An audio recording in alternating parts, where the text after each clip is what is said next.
What does that do? Makes me indestructible. You can't intimidate a person who is objective. Intimidation affects only your subjective experience. I don't want to die. Okay, then I got you over a barrel. I'm using your subjective feelings and experiences against you. Every function in the human being has its own agenda. The mind does what a mind does because that's what gives it pleasure. The heart, the emotions, do what they do because that's what gives the heart pleasure. So there are different pleasures, and those pleasures stimulate activities. The potential pleasure in understanding and in knowledge makes your mind want to know. And when you want to know, you do what it takes and you get to know. The heart loves emotional excitement, emotional experiences. So it seeks emotional pleasure. Different emotions, different pleasures. Sometimes you're in the mood for something sweet, sometimes you're in the mood for something sour or intense. The eye wants to see because there's a pleasure in seeing. The ear wants to hear because there's a pleasure in hearing. So of course it's not the eye itself or the ear itself, it's the function of the soul. The soul can see and hear, and every function of the soul, every symptom of life is pleasurable. So the question is, if every part of my system has an agenda of its own, can I ever really be objective? Can I really say, I know you, I see you, I get you, I feel what you feel? Or is it always my agenda? I don't really know you, I know what I think of you. But how am I supposed to know you? In other words, no function in the human being seems to be objective. Objective enough to see what's really there. And that's why we can't handle the truth. Not because the truth scares us. We just don't have tools for it. I don't have a tool that is objective enough to be able to see what's out there without my coloring it, spinning it, molding it into something that gives me pleasure. Love is blind, because when I want love, I just want love. I don't care if it makes sense. I don't care if it's true. Love pursues love. Intellect pursues intellect. I want to make sense of everything I see, whether it makes sense or not. So, for example, a miracle happens. I don't understand miracles. I need an explanation. How did it happen? What caused it to happen? Then my mind is content. But you tell me it was a miracle, my mind says, does not compute. I don't understand miracle. So a part of you says, well, you don't have to understand everything. There are some things you don't understand. But if I don't understand it and I don't love it, then what's my interest? Then I don't care. Well, there's a part of me that actually loves what doesn't make sense. That's another agenda. I love mystery. I love being in awe. Like, wow, I don't understand that at all. Isn't that exciting? It's beyond comprehension. Isn't that exciting? Yes, that has its own kind of excitement. So here's the problem. We have, for example, the mitzvah to love God with all your heart, all your soul, and all your might. To love Him. But I'm never going to get there. I will love what is lovable. I will appreciate what I understand. And I will get a thrill from not understanding. But it's never about Him. It's always about me. My thinking, my pleasure, my experience, my love. So how can you say love Him? In fact, how can you say love anybody? It's never the other person that is being loved. It's something within my own system enjoying itself. Love being in love. Right now it's you. Tomorrow it'll be somebody else. So Hasidus teaches that there is a part of the soul that is truly objective. It has no agenda. It is not pleasure-seeking. And so it can be objective. It can perceive or apprehend what is out there without discoloring or spinning or putting your own flavor to it. The trick is, how do we get to that part of our soul?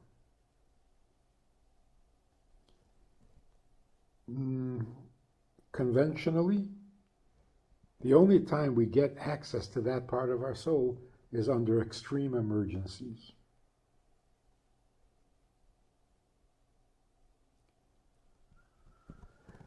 I don't know if the example is a perfect one, but a man sees a child stuck under a truck, and he lifts the truck up to save the child. Where is that coming from? His mind says, you can't do this. You can't lift trucks. What's wrong with you? What are you thinking? You're not going to lift a truck. But he ignores it. The emergency, the urgency of what needs to get done cancels all the subjective experiences that the person has. I can't, I want to, I won't, it's gone. Those things are gone.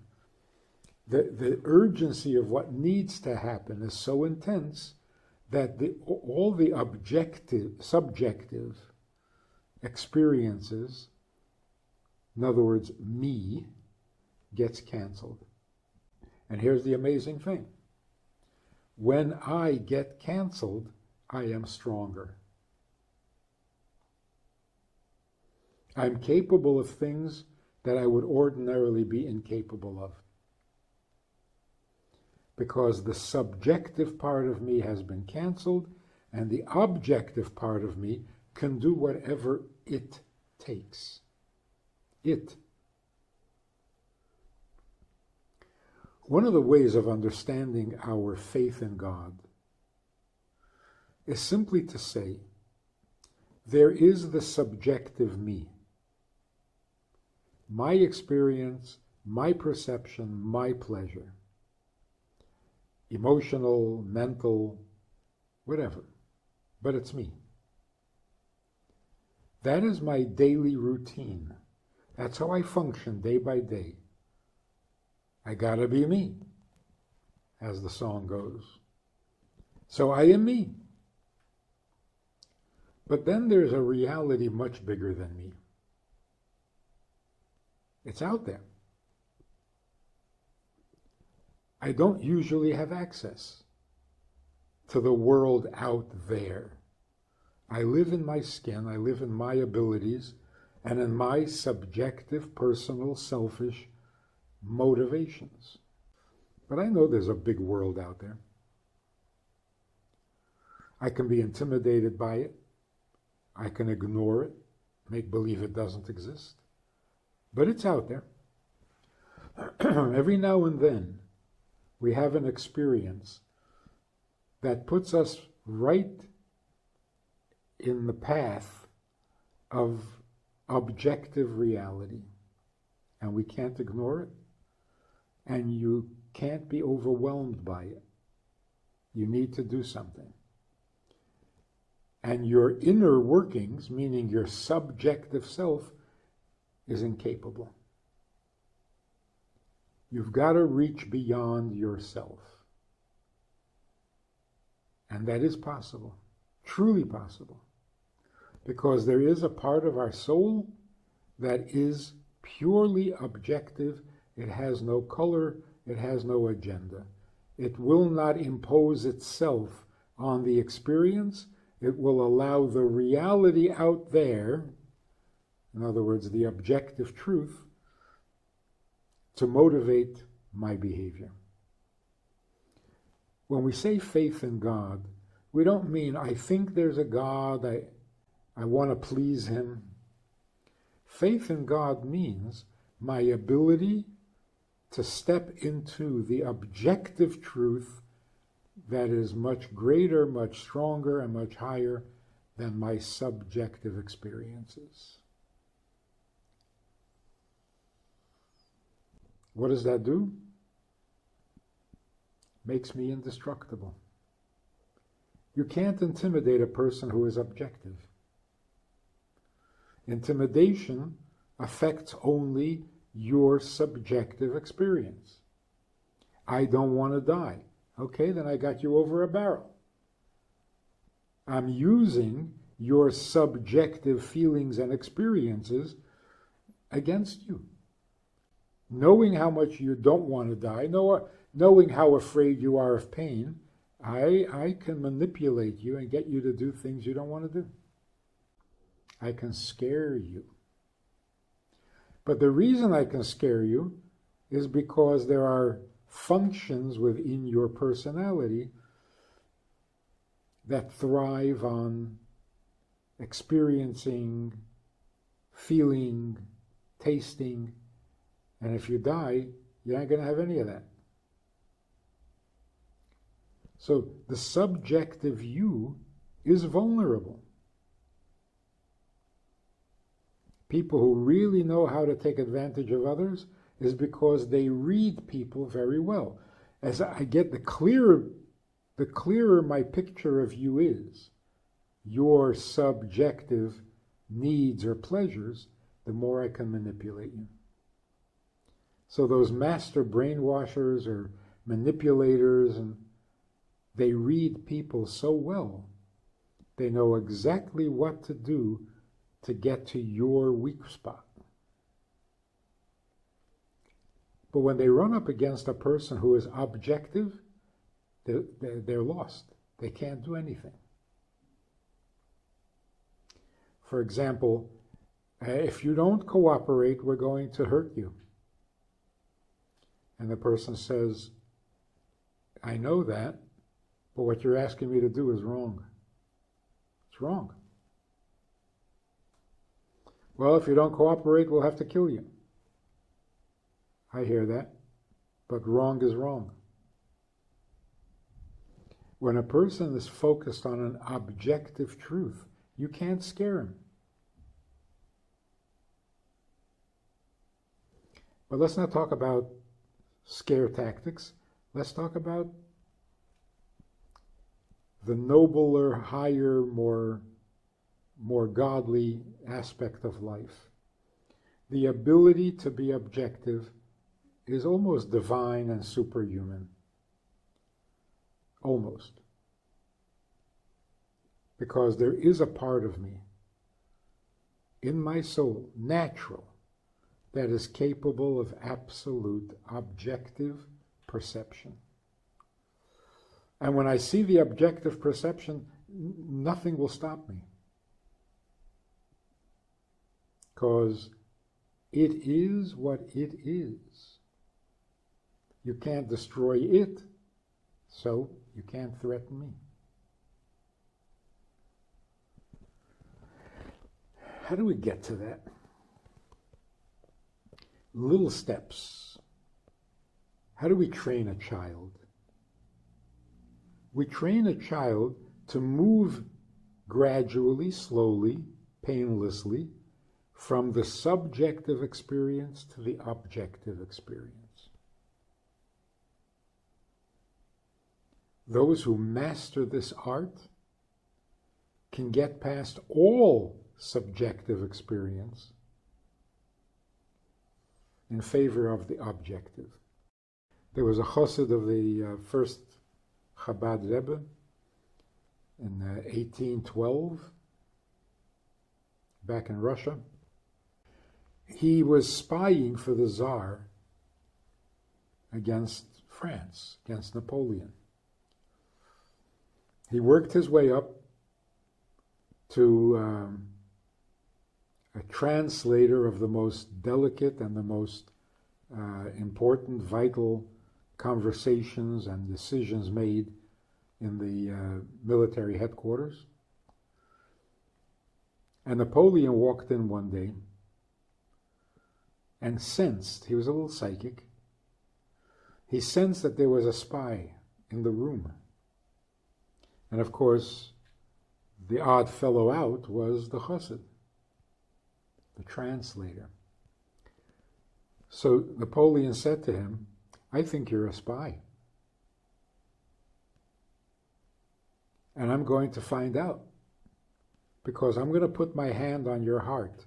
And if it's beating wildly out of fear, then I know you're a spy. And he went and he put his hand on the man's heart, and the heart beat calmly. He says, oh, I guess you're not. Afterwards, the chassid attributed his calm heartbeat to what he studied in Hasidus. The Hasidic concept of the mind governs the heart. You see, you would think his life was just threatened. If he's a spy, he's dead. So he desperately has to keep his heart from beating fast. Will that help calm the heart? Or is that like a catch-22? The more desperately you need your heart to beat calmly, the more wildly it's going to beat. So how did he get his heart to be calm? Out of self-preservation? No, that would make him hysterical. He was able to tune into an objective place in his soul. And in that objective place, dying is not a threat. You can't scare me, because I'm focused on the objective reality, not the subjective. As soon as I'm out of the subjective realm, there's no fear. The fear comes from self-awareness, from the subjective. That is an amazing thing. And not everybody is going to achieve that level of objectivity. But we must have some. So what do you tell a child? I know you want that toy, but it's not yours. What are you saying? What are you seeing there? Here's a showdown between the subjective and the objective. Subjectively, the child wants the toy. Objectively, doesn't belong to him. That's just a simple objective fact. So sometimes we ruin it, and you say to a 4-year-old, you can't take that toy, it's Tommy's toy, and if you take it, Tommy is going to be very sad. So you're just replacing one subjective experience with another. And to the child, that means, oh, so you like Tommy better than me? If I don't take the toy, I'll be upset. If I do take the toy, Tommy will be upset. And you're telling me not to take the toy? So that's not necessarily a good message. Seems like you like Tommy better than me. The better message is, it's not right. Not Tommy is going to be upset. Even if Tommy is not upset, it's not right to take somebody else's toy. Objective. So when you say that, what you're telling the child, what you're saying to the child is, you have your subjective feelings. I understand that. I hear that. I've experienced that too. Things I wanted very badly, but they weren't mine. So what do? You go by the objective truth, not the subjective. This generation, by the way, is desperate for this message. Completely lost it. The subjective is everything. Not only because I want it, I'm told to want it, and I am told that what I want is the top of the totem pole. You must get what you want. What you want is absolutely essential. Nothing should stand in your way of getting what you want.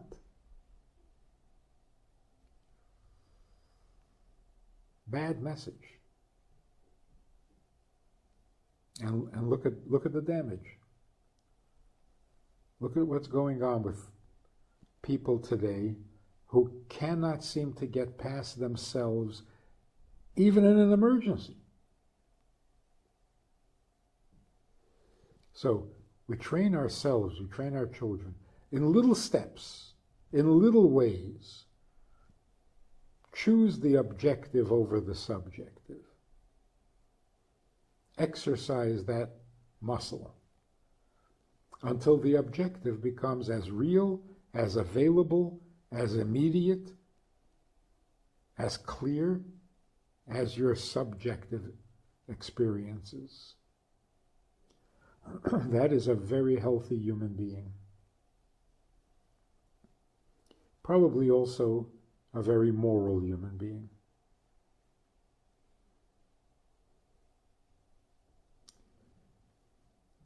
It can be evil. The Nazis at the war trials all used the same excuse: following orders. I was just following orders. I'm not a murderer. I don't enjoy killing people. I was just following orders. I was being objective, not subjective. So I'm a nice guy. Killed a lot of people, but I was just following orders. That's the abuse of the ability to be objective. And that's if you believe them. If you believe that it was purely following orders. But let's assume it was. That is the extreme opposite, the abuse of the ability to be objective, which is a divine gift. And to abuse that is the ultimate crime. So let's call that vulnerability. Vulnerability doesn't mean be weak. Vulnerability means get past your subjective experiences and look at the world through an objective lens. Then you are being vulnerable, but you are being strong. Stronger than your subjective impulses.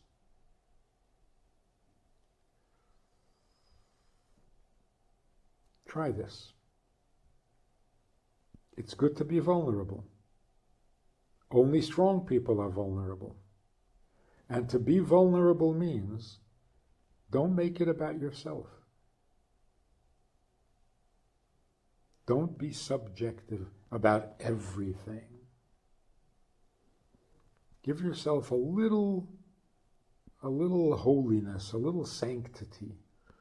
And that means focus on the objective objective. Focus on what is really real. Get yourself out of the way for a moment.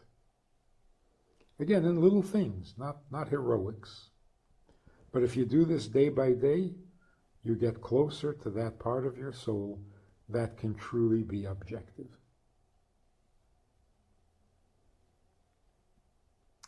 That's how you become a mensch.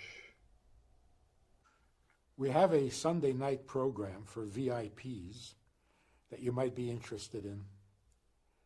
It's informal, it's questions and answers, it's conversation. It's really relaxed, it's really pleasant, enjoyable, informative, and kind of community-like. It's a Sunday night program. There's a Wednesday morning program for the VIPs, and there's a Wednesday night program. All of it just conversation, casual, laid back, unscripted. So join us, take a look, click the link below and see which of the three suits you best, and join us for some enjoyable conversation.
Thank you.